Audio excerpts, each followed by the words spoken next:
नमस्कार साथियों, मेरे प्यारे छात्रों। अब हम एक क्वेश्चन करते हैं जो कि डायमीटर थ्योरम के ऊपर ही डिपेंड है। जो वृत्त का जो व्यास रूप में जो समीकरण होता है उसके ऊपर आधारित है ये। तो देखो क्या कह रहा है ये कि वृत्त ये दे रखा है, वृत्त x square plus y square minus 4x minus 6y plus 11 बराबर 0 के एक व्यास के सिरों के निर्देशांक 3 4 हों तो दूसरे सिरे के निर्देशांक ज्ञात करो। देखो ऐसा है ये, मान लीजिए ये वृत्त है और इसके एक सिरे के निर्देशांक आपको मान लीजिए ये दे रखे 3 4, ये तो एच है। और ए सिरा ये मान लो इसके आप x2 y2, कोई दिक्कत नहीं। और ये वृत्त का केंद्र है और ये वृत्त का केंद्र ये सी मान लो। अब देखो यहाँ पर क्या खास बात दे रखी है कि इसने खुद ही दे रखा है कि इस वृत्त का जो समीकरण है ना वो ये है। वृत्त का जो समीकरण है वो क्या है, x square plus y square minus का 4x माइनस का 6y प्लस 11 इक्वल टू 0। ये इस वृत्त का क्या है, समीकरण है, इक्वेशन है। ये इक्वेशन में दे रखा है। अब देखो, आप गारंटी से इसके जो सेंटर पॉइंट है, इस वृत्त के जो केंद्र के निर्देशांक हैं वो आप आसानी से ज्ञात कर सकते हो। क्या होते हैं सेंटर पॉइंट, माइनस जी और माइनस का एफ। तो देखो यहाँ पर माइनस का जी कितना होगा, कितना आएगा ये भाई, इसका कर लोगे ना, x square plus y square plus का 2 into minus 2 into x plus 2 into minus का 3 into y plus 11 equal to 0।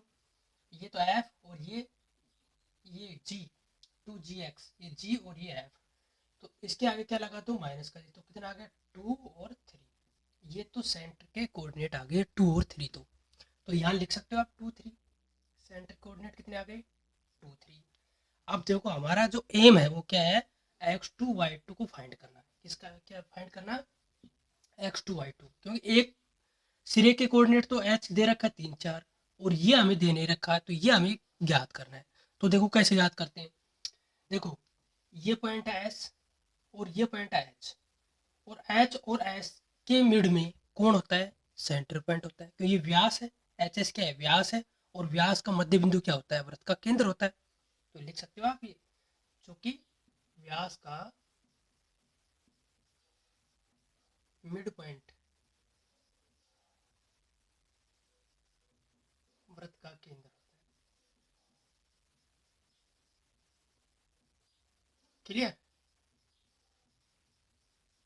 अब देखो, जब व्यास ये जो पॉइंट है सी, ये व्यास का मिड पॉइंट है, ये जब केंद्र है, तो देखो आप इसके कोऑर्डिनेट कैसे याद करेंगे। जब एच के कोऑर्डिनेट दिए गए हों, एस के कोऑर्डिनेट दिए गए हों, तो कैसे याद करते हैं मिड पॉइंट कोऑर्डिनेट। ये होता है ना फॉर्मूला कि 3 + x2 upon 2, 4 + y2 upon upon क्या 2। क्लियर। ये किसके कोऑर्डिनेट आए, इस मिड पॉइंट के। और देखो प्यारे छात्रों, मिड पॉइंट के कोऑर्डिनेट तो हमें पहले ही याद कर लिए। वो कितने, किसके बराबर में, 2 3 के बराबर में। किसके बराबर में है, 2 3 के बराबर में है। अब जब ये 2 3 के बराबर में आ गए तो तुलना कर लो, कंपेरिजन करो दोनों तरफ। तो तुलना करोगे तो क्या आएगा, दिस इंप्लाइज 3 + x2 अपॉन 2, ये किसके बराबर में आएगा 2 के।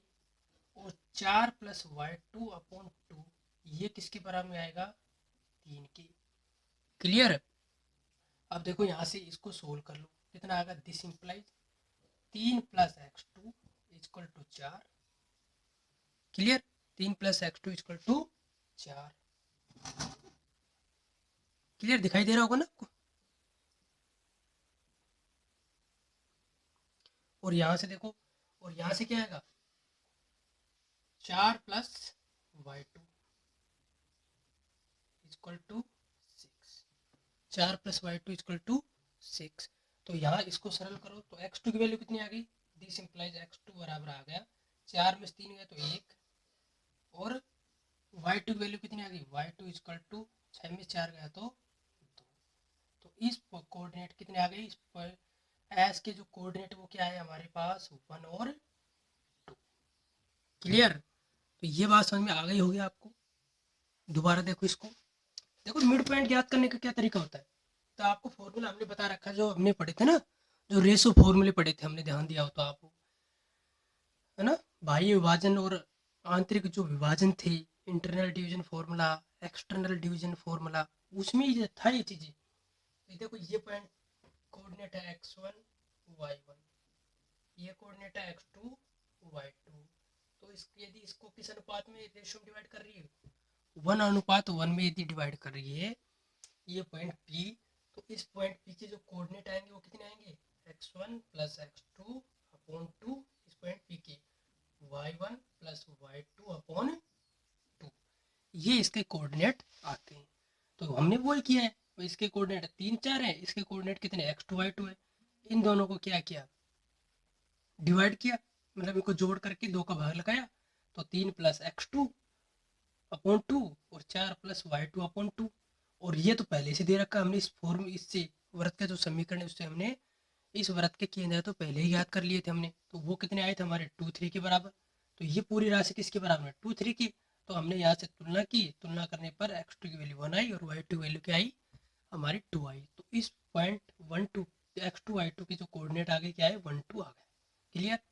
तो देखो अब आप यदि क्या करो कि ये तो व्यास दे रखा है, इसके कोऑर्डिनेट 3 4, इसके कोऑर्डिनेट 1 2, तो आप व्यास रूप में जब वृत्त का समीकरण याद करोगे तो गारंटी से वो क्या आएगा, ये आ जाएगा। क्लियर।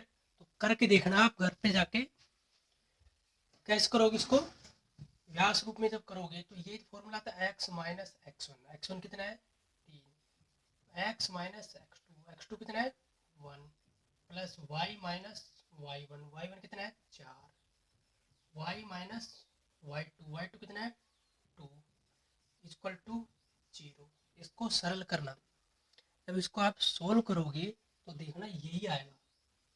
क्लियर। क्योंकि व्यास रूप में वृत्त का समीकरण है। क्लियर।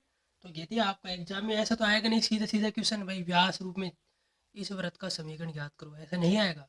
इस प्रकार के क्वेश्चन आसानी से पूछ सकता है, एक कोऑर्डिनेट आपको दे देगा, दूसरे कोऑर्डिनेट पूछ लेगा। क्लियर। या आपको ऐसे कर देगा भाई दोनों कोऑर्डिनेट आपको दे देगा, तो पूछेगा वृत्त का जो केंद्र है वो क्या है, वृत्त की जो त्रिज्या है वो क्या आएगी। तो इस प्रकार के क्वेश्चन आपके एग्जाम में पूछे जा सकते हैं। क्लियर। तो आई होप आपको ये वीडियो लेक्चर समझ में आ गया होगा।